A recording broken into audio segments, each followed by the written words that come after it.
I haven't seen anything on YouTube or any videos on the Hooker Blackheart GM body.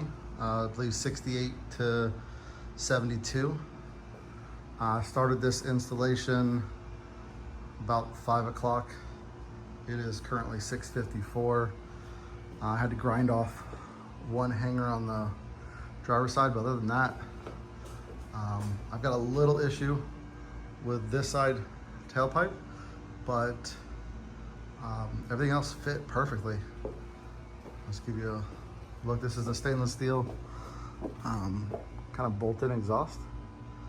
So we got the hangers all mocked up, everything's still loose. The over axle tube.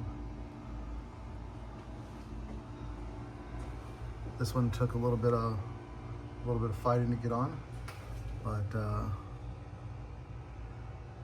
this is the only part that doesn't line up straight. Other than that, the muffler's pretty straight. I can get that one straighter once I tighten it up. The crossover pipe went on really easy. Using the Hooker Blackheart LS swap headers, and yeah, everything fell together really nicely. It wasn't too bad. One-man operation. Could have used a second set of hands, but other than that, it went together good. Again, this is the 68 through 72 GMA body two-door exhaust system. I have the Hooker long tube LS swap headers, but yeah, she went on pretty good.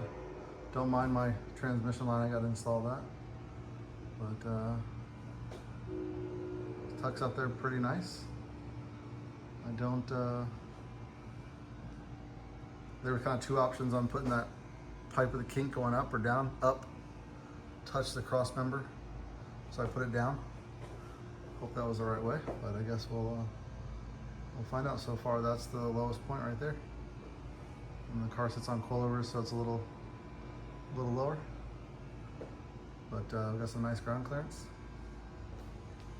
and so far it fits really, really good.